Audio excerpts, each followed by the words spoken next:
Samuel L. Jackson had appeared on countless talk shows throughout his career, from late-night comedy sets to serious primetime interviews, but something about the atmosphere on the Tamron Hall show felt unsettled.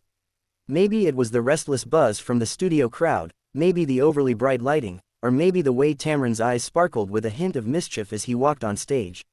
Whatever it was, Samuel picked up on it instantly, like a veteran gunfighter sensing tension in a saloon before anyone else even saw the fight coming. The audience erupted in applause as he made his entrance, waving, smiling, giving that iconic Samuel L. Jackson swagger that seemed to fill the room.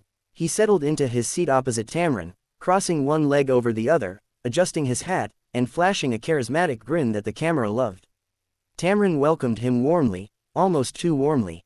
"Samuel L. Jackson is here, everyone," she said, her voice bright, smooth, perfectly pitched for daytime TV. "The legend, the icon, the man who has played just about every role imaginable." "Glad to be here," Samuel replied.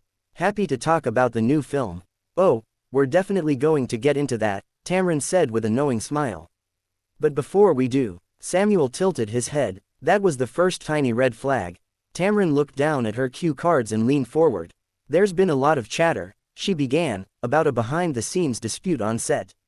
Some say voices were raised. Some say people walked off. Some say you were at the center of it. Can you clear the air?" The laugh Samuel let out wasn't entirely humorous. "Now, Tamron," he said, rubbing his chin slowly, "I came here to talk about the damn movie, not the gossip." A few people in the audience chuckled, thinking he was being playful. But his tone carried an unmistakable warning, a low rumble before a storm. Tamron pressed on anyway. "Well, you know fans are curious, and people have been asking about your temper." "My temper," Samuel repeated, eyebrows shooting up in disbelief. "That's what we're doing today." The air tightened instantly. The entire studio seemed to shift 1 inch closer to a collision. Tamron tried to soften it. "Samuel, this is just part of the story surrounding the film." "No, it's part of somebody's attempt to twist things into a damn tabloid segment," he snapped, leaning forward, eyes burning with that signature Samuel L. Jackson fire. "Let's not pretend otherwise." A hush fell over the crowd. You could feel people shrinking into their seats, unsure whether they should be shocked, amused, or terrified.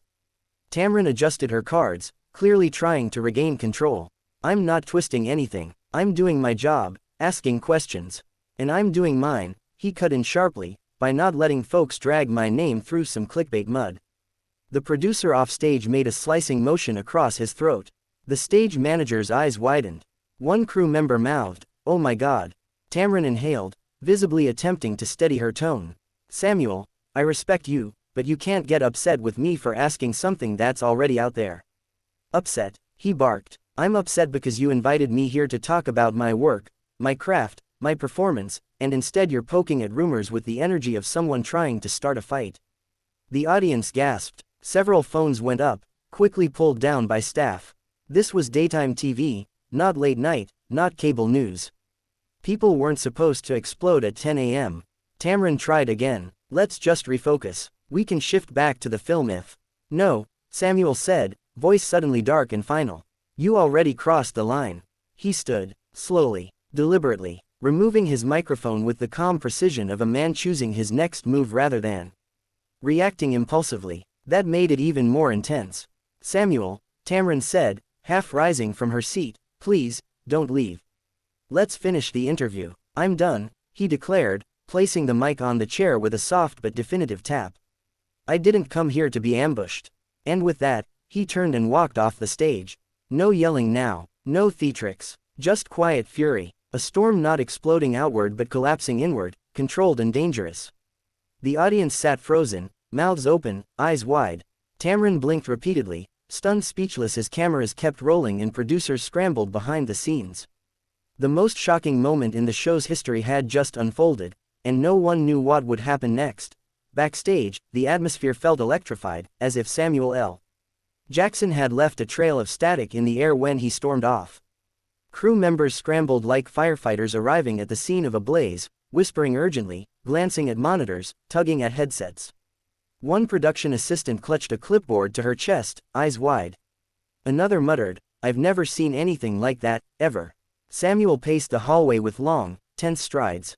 His jaw clenched and unclenched, the muscles twitching beneath his beard.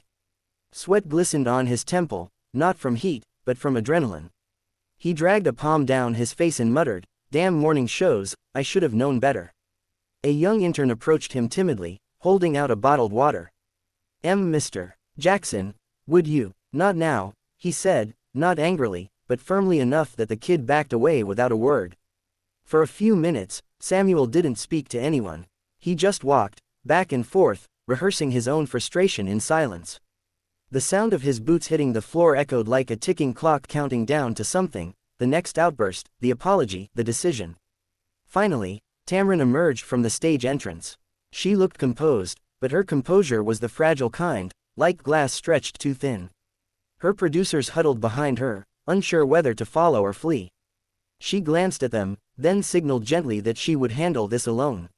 She approached Samuel carefully, stopping a few feet away. "Samuel," she said, her voice low, steady, and carefully neutral, "I want to clear the air." He didn't stop pacing, but he slowed. "Wasn't planning on sticking around long enough for that," he replied. "I've said what I needed to say." "But not to me," Tamron countered softly. That stopped him. He turned to face her fully, crossing his arms. The fire in his eyes wasn't gone, but it had softened into embers, still dangerous, but cooling. "Look," he said, "I didn't come here to blow up your show, Tamron. But you came at me sideways." She nodded. "You're right, and I want to talk about that." The crew behind her exchanged glances. No one had ever seen Tamron Hall walk into a confrontation so gently, so deliberately. She continued, "I should have known that question would hit a nerve. I misread your mood, and the moment. That part's on me." Samuel exhaled through his nose, slowly. "You pushed it," he said.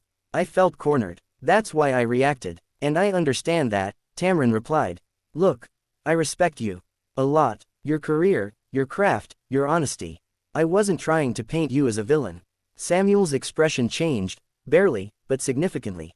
A flicker of vulnerability passed across his face, quickly replaced by a resigned sort of frustration. He leaned back against the wall, rubbing the bridge of his nose. "I'm not mad at you," he said quietly. "Not really. I'm mad at the industry. The noise. The way every damn thing becomes gossip." Tamron stepped closer, but not too close. "I get that, I've lived that, and I know you don't owe me anything. But I'd appreciate the chance to fix this, with you. Not alone." The idea hung in the air like a fragile offering. Samuel looked at her for a long moment. His shoulders rose and fell with a deep breath, the tension in him unwinding just a little. "You really want to go back out there?" he asked. She nodded. "Yes." Together. A beat passed, then another. Finally, he huffed out a laugh, half amusement, half disbelief. "Hell, Tamron, you're tougher than you look." "And I look pretty tough," she joked, trying to lighten the heaviness. That earned a real chuckle from him. "Yeah," he said, "you do." He pushed off the wall, standing taller. "All right," he declared, "let's go finish this properly." Tamron smiled, relief flashing across her features like a sunrise breaking. "Thank you." They walked toward the stage entrance side by side, not as host and angry guest, but as two professionals trying to mend something that almost shattered live on national television.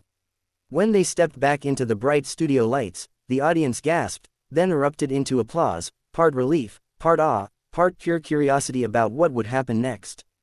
Tamron returned to her seat. Samuel sat down beside her, adjusting his microphone again with fresh composure. He raised a hand to quiet the crowd. "Look," he began, voice booming but calm, "sometimes things get heated.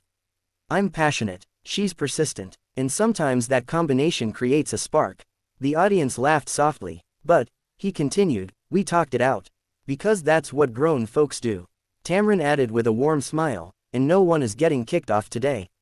Samuel pointed at her with playful warning.